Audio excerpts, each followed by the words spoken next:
All right, hello and welcome to Stasis Pod, the Transformers Cyberverse podcast. I'm Rob. I'm Jen. And I'm David.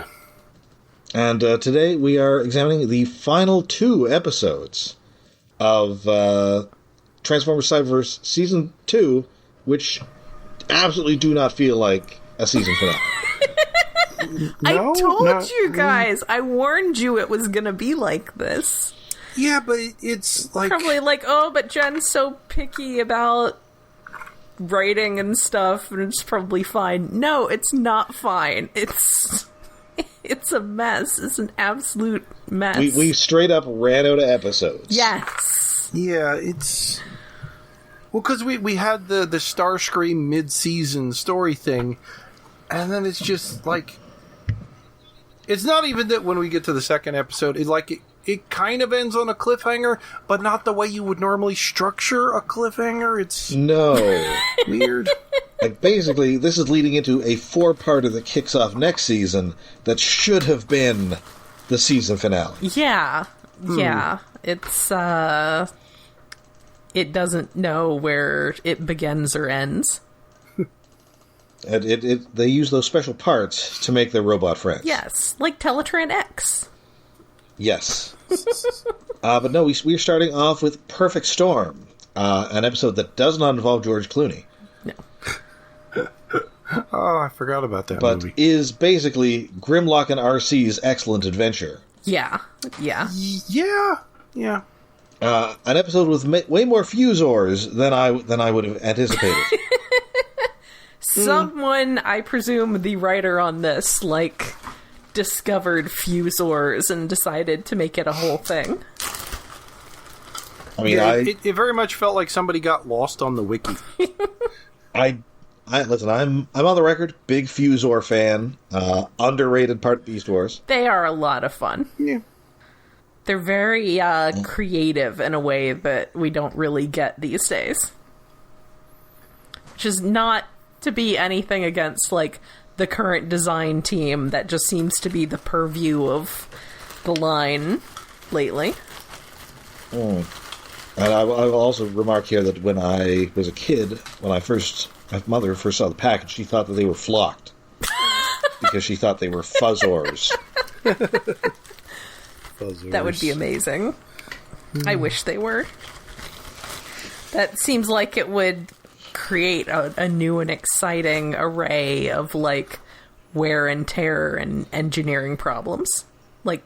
Tolerance problems. I mean, we finally got a molded in glow-in-the-dark plastic transformer. We did. A flocked is on the horizon. Oh, man. A flocked Optimus Primal. Yes!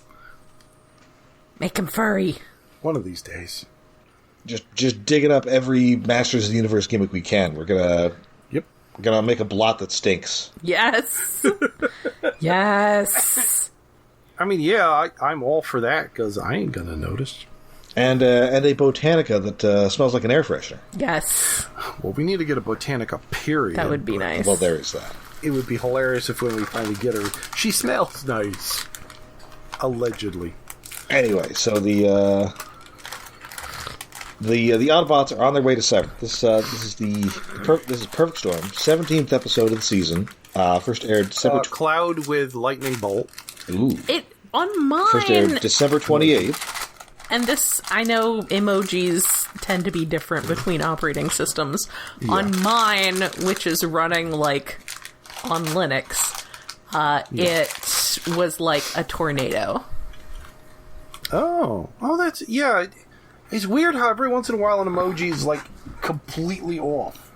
I guess it's to represent storm of something. Well, because perfect storm. Yeah, it's probably just literally called storm. Why? But on my operating system, it displayed as a tornado.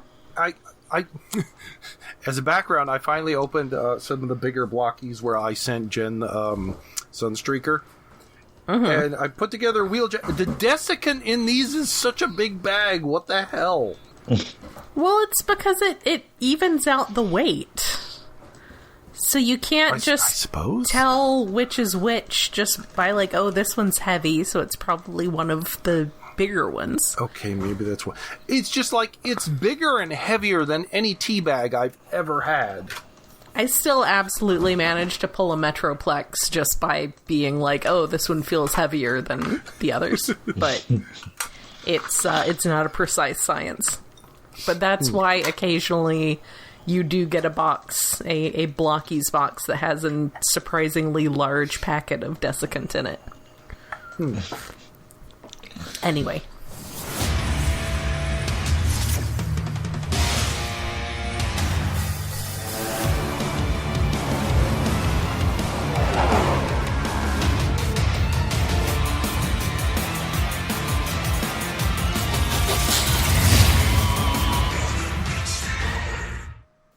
So the Autobots are bored. Well, two of them in particular are bored. They're on their way back to Cybertron. Absolutely nothing is happening. I like that Cheetor is like curled up under one of the control panels on the bridge, just in cat mode, being a cat, taking a nap. Mm-hmm. Oh yeah, well Optimus Prime is like in Captain's log mode. Like, yeah, he's just curled up and purring on the floor. It's being a kitty. Mm-hmm. Yeah. So Grimlock and Arcee just decide to they like take a shuttle. They go into a nearby nebula for some Star Trek type stuff. Speaking of Star Trek stuff, here's the thing. Why is it in every sci-fi series that a large ship always has shuttlecraft that can move like 3 or 4 times faster, so the shuttlecraft can go down to a planet while the main ship is slowly chugging along through space, have a long adventure, and then fly back? It's like, well, because what is the engine ratio there? Well, because you don't want to have something that large. I've thought these things out. You don't want to have something that large moving quickly in planetary space. They move quickly in warp space or whatever kind of other space they traverse that does not have a risk. It's like having a 25-mile-an-hour speed limit in a residential zone, but on the other hand, if you're on an electric scooter, you go however fast you feel like. They're in interstellar nebula stuff with asteroids, maybe. Doesn't really look like there's anything around, although somehow they have an adventure. Well, as it turns out, there is. In general, shuttles, it's perfectly reasonable for shuttles to be zippier. It's like a train. A train takes time to get up to speed. But a little sports car, yes, but it's going to be zippy. Once it's going fast. So it turns out that this nebula is actually extremely boring. Yes. Yes, between the cold open and after the credits, like, they've had a full adventure that was so boring we skipped it. Yes. Also, I like when they're running out, when they're just like, let's go do this nebula, let's go grab a shuttle. It just feels very much like time to go cause problems on purpose. Mm-hmm. Yes. But then they actually... They're a weird chaos duo, Bill and Ted, but it works for the episode. So they get there, but then once they get back, everybody is on shutdown mode. Yeah, they don't say stasis lock or anything. It's just shutdown mode. Yeah. But, like, the power on the ship's down. Everybody's standing there in place, not moving. At one point later, Rodimus gets knocked over to get to some controls. Yes. So it turns out that they hit an electromagnetic storm. And then, because they were in the nebula, they're fine, but now everybody else is knocked out. Arcee takes a selfie with frozen hot rod. Mm-hmm. And unfortunately, they look out, and out there are a flock of spacefaring air hammers. They're majestic. They are majestic. They are basically based on the little-loved hammerhead Falcon Fusor that I thought was pretty cool. Oh, that's an actual... I thought they were just like winged Seacons. It was... Oh, no. They actually have like the hammerhead. That was one of the original Fusors. Well, I saw the hammerhead, but it's like...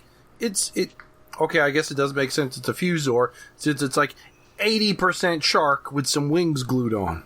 I mean, the Fusor, it had like bird legs and bird wings and like a bird body, and then it had like the shark head and like a shark tail. Yeah. And when it transformed, one of the hands was the shark tail, one of the hands were the snapping shark jaws. Yes. It was a fun little toy. Mm-hmm.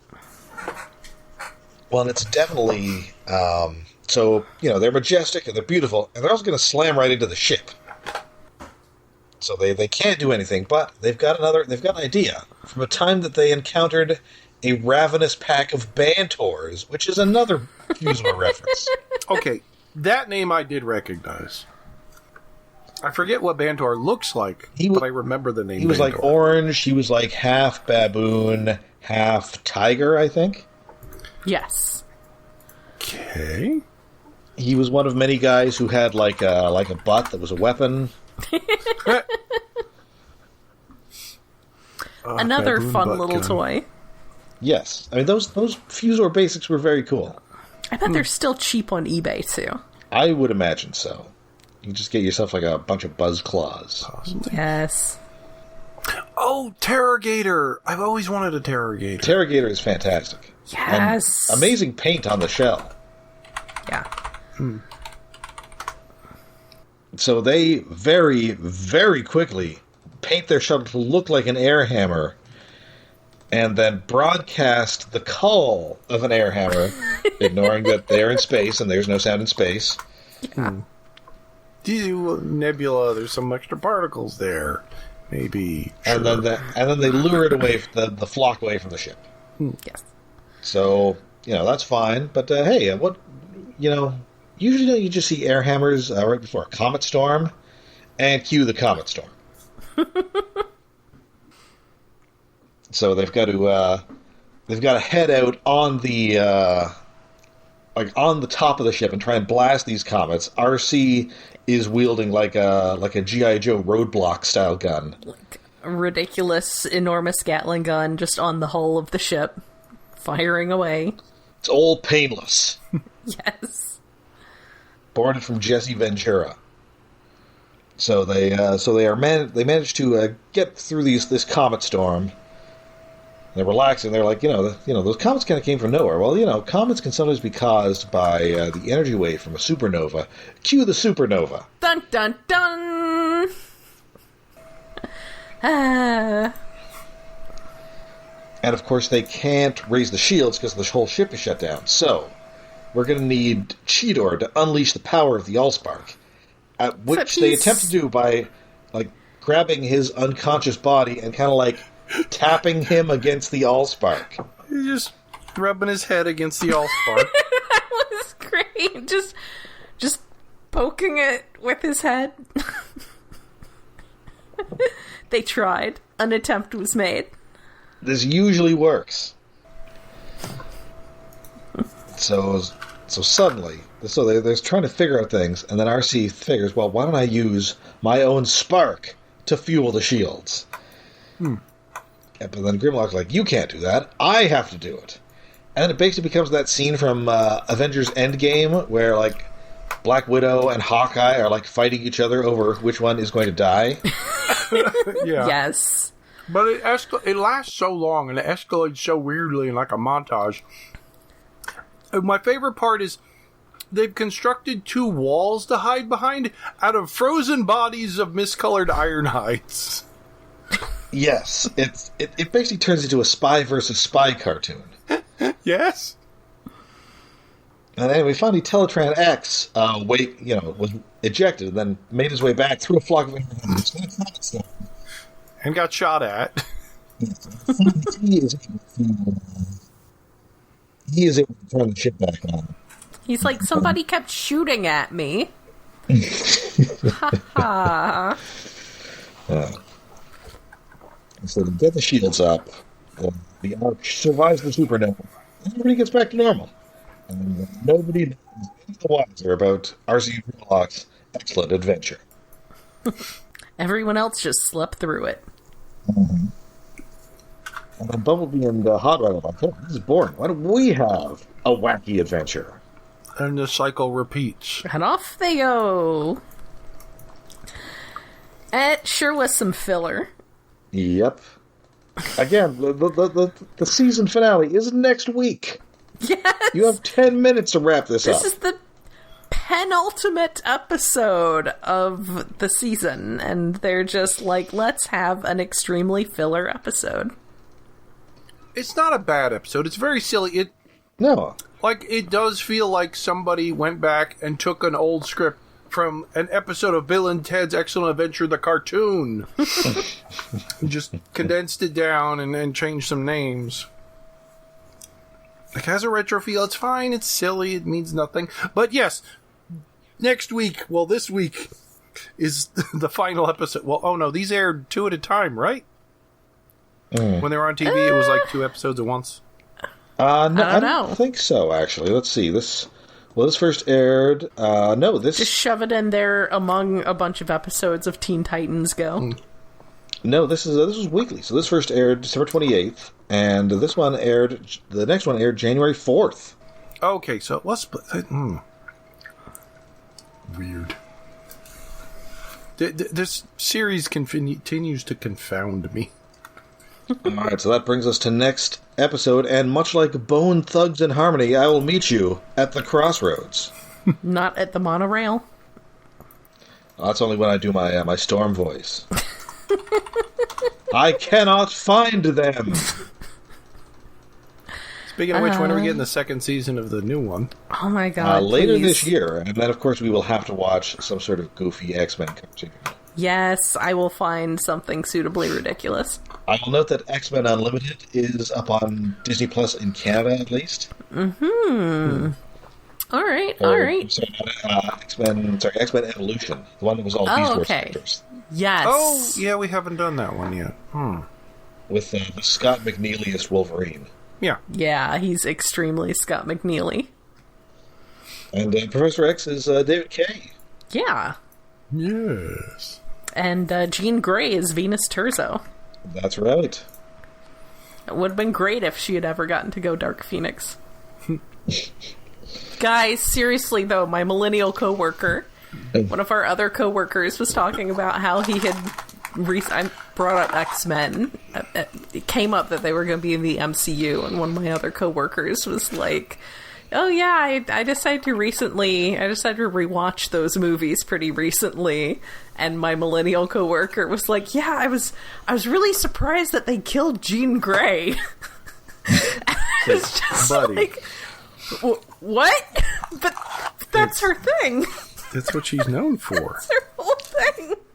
They even did it twice in the movies. Technically, no, I guess they did it 3 times in the movies. Oh, Venus Terzo would have been a great Dark Phoenix, but oh well. I don't think the show ever went that direction. No. I mean, to be fair, they were like high schoolers. This is true. But sometimes they will go to Africa and encounter Blue Mancuma. I told you exactly the way in which that episode was racist. It's true. But Blue Mancuma is pretty great as a guy whose whole deal is basically, I must kill you because God told me to. Yes. He is just like a tribal shaman witch doctor-y kind of guy, and because that's what you have in Africa. Anyway, The Crossroads. Yep. Yes. So this first aired January 4th, 2020. We are into the 20s now, the Roaring 20s. Written by Randolph Hurd, frequent episode writer here. Last seen in these parts doing Dark Birth. Oh yeah, the emoji is like hazard sign thing. I don't know how to describe it. Yeah, on mine it's like a stripy construction a roadblock sign. Yeah, roadblock. Yeah. Oh, I guess roadblock is in like Crossroads. Yes. Yeah. So we're at this space bridge. It's kind of busted. We're trying to fix it. And they need to call in animated Optimus Prime and his crew. Yeah. Need to get Bulkhead over here. Even though Wheeljack's doing his best, even though he says he's no Quintesson. So no, he says Quintesson. Oh, well. Not yes. Quintesson, Quintesson. Yeah, I forgot that they refer to them as... Pronunciate things a little odd. Like, well, they pronounce them Britishly. They put the emphasis on the wrong syllable. yeah, like Optimus says Cybertron. They pronounce Quintesson the Furman way, because that's the way he pronounces it when he's, done it's come up in panels and stuff. Oh, Brits. I don't know. I'd have to watch more British fandom YouTubers and see if that's the common British pronunciation, like Decepticon. Just pull up more of those. Pull up more of those Chris McFeely videos. Yes, some 6-0. So it turns out that they really need to get to Cybertron, because they've heard from Chromia, who has not been seen in these parts in many an episode.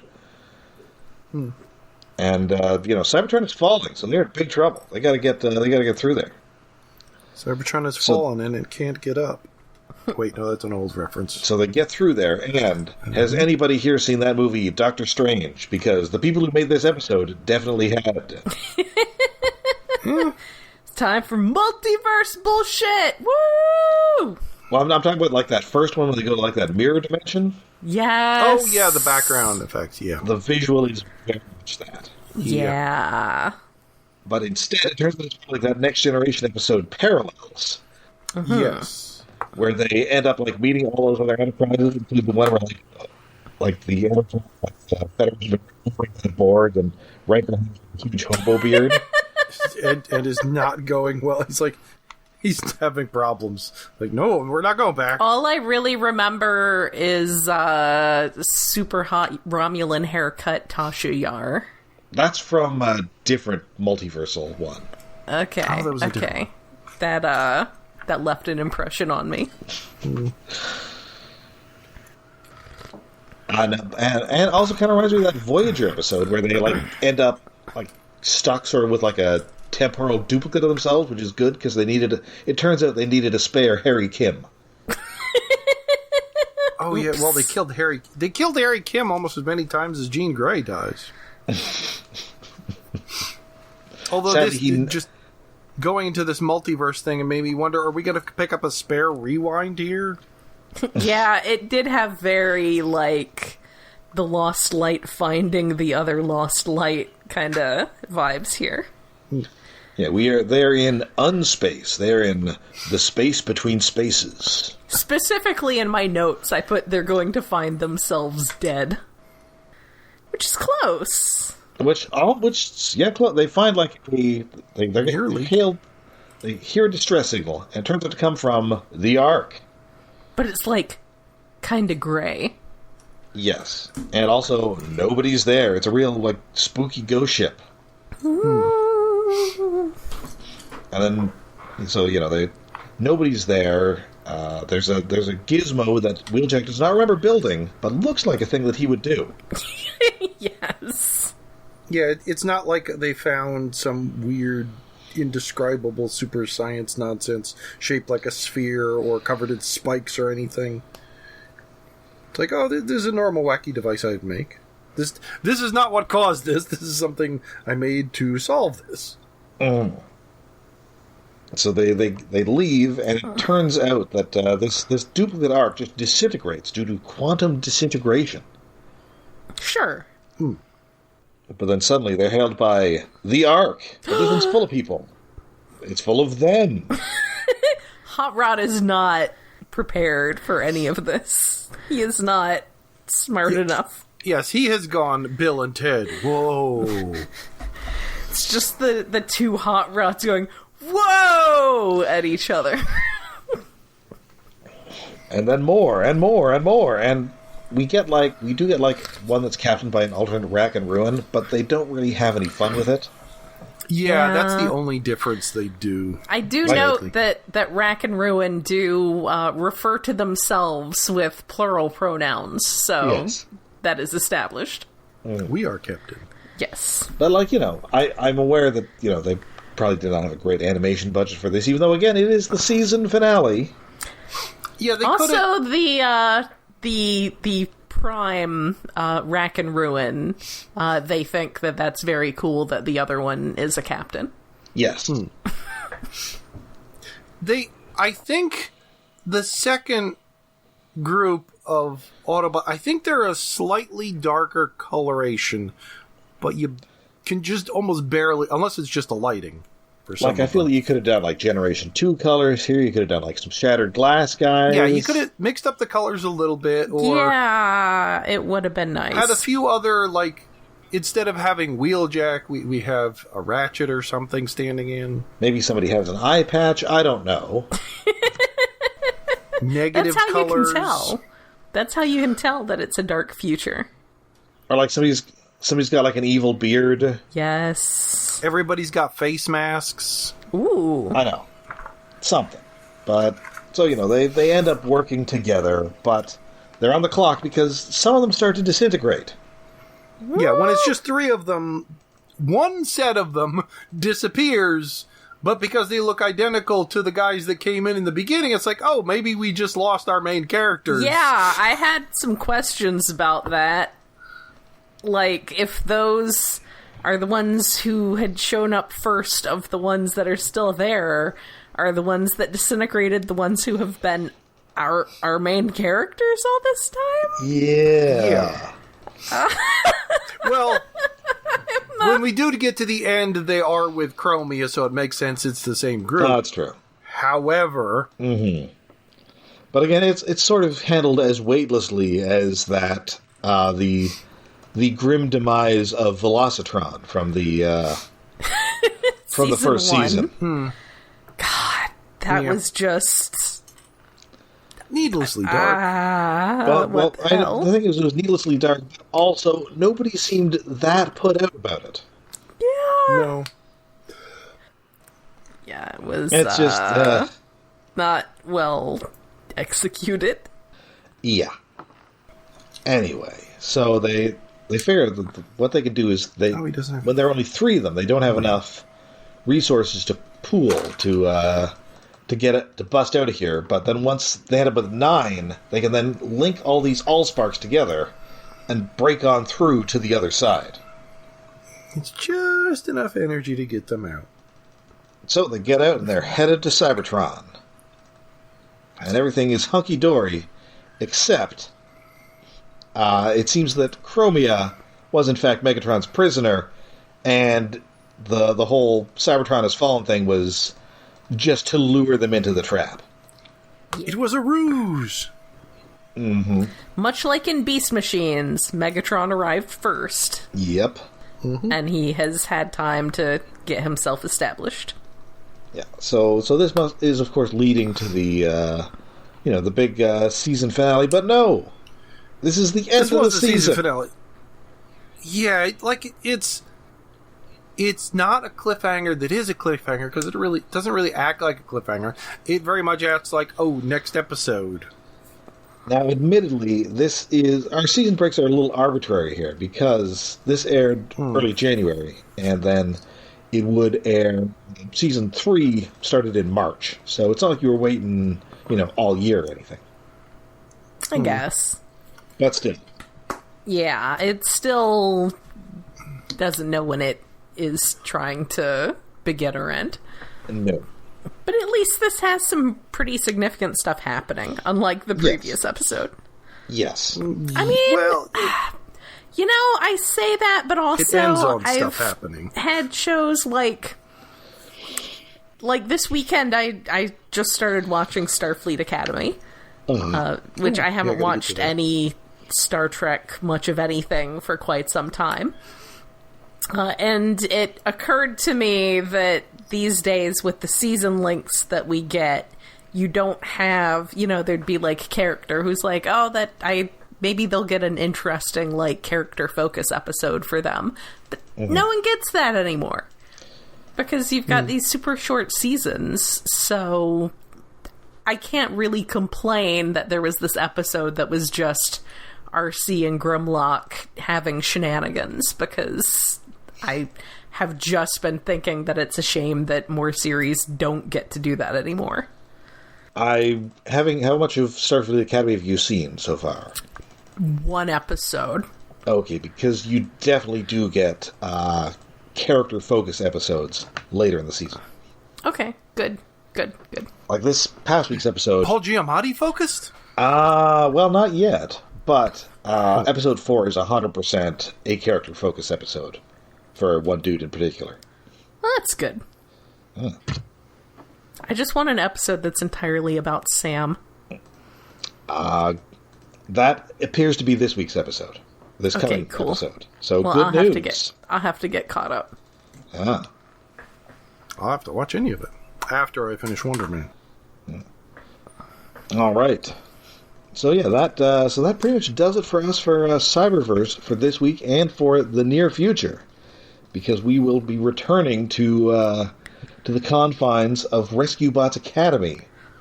Time for the babies again, little kiddos. Yes. Well, the good kiddo friends. Last week was Gundam. This week is Cyberverse. Next week is Between Seasons, Bionic 6. That's right. Then Rescue Bots so. Academy. 4 weeks, 4 different shows. So next week, yes, we will be commemorating we will be memorializing the great Ron Friedman with one of his more offbeat creations, the bizarre Bionic 6, which I've never seen myself.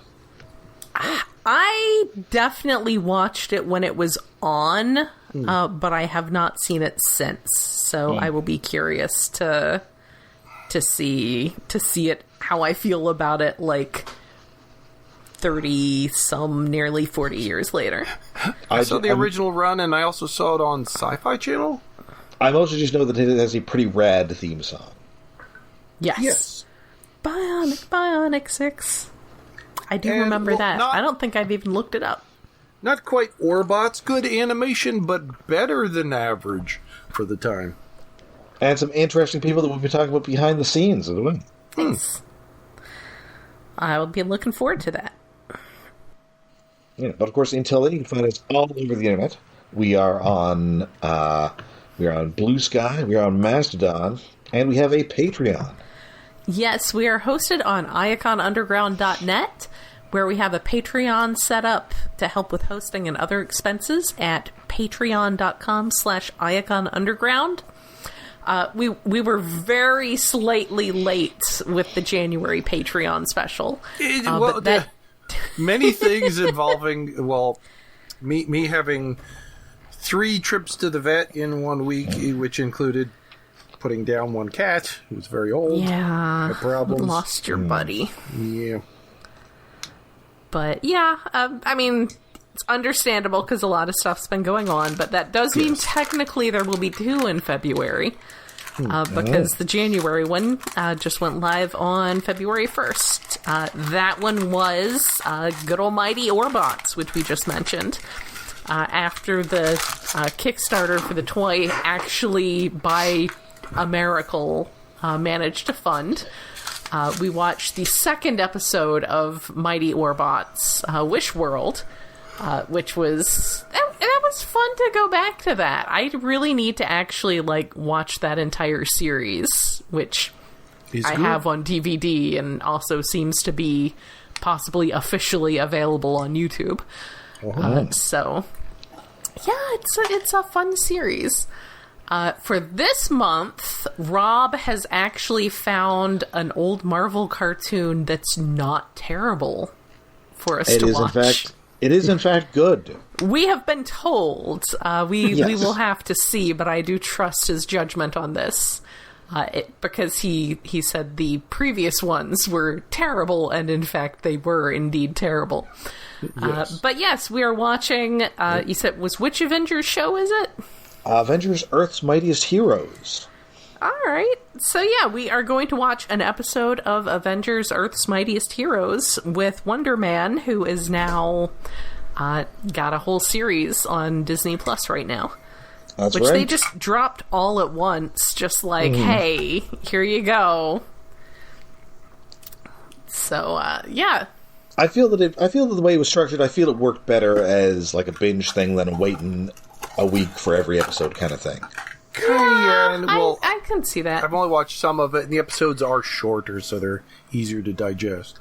Yeah, I've watched 2 at this point because I generally try to rein myself in at 2 for any series, just so I'm not just so that the show has room to breathe. Anyway, it's a great episode. It's got a great special guest villain, and it also has maybe a Transformers animated tie-in.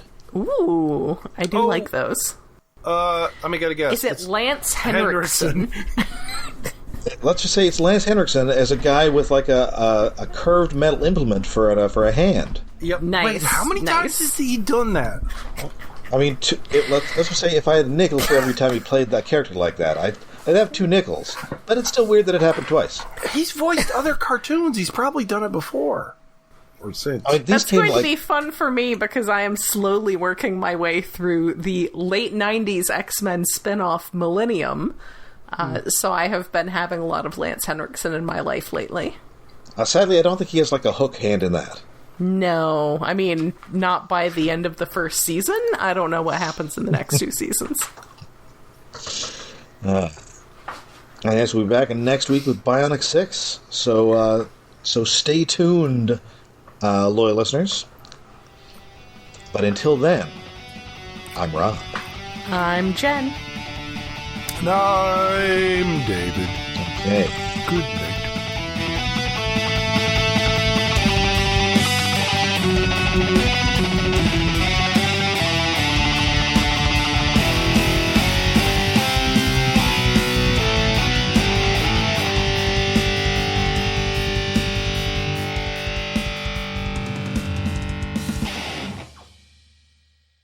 Record. I should have made tea. All right. Yes. I did make tea. I also made made my tea. good throat tea. I made my herbal throat tea, so it's I'll make it before Monster Dawn. extra good stuff. Hopefully I have time. Dawn of the Monsters. Planet of the Earth. I just keep thinking about Planet of the Earth. I know. Written by no one.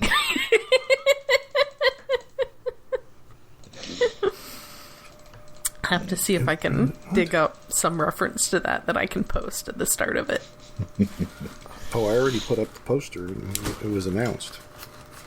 Well, I didn't pick for this movie, but it should be fine.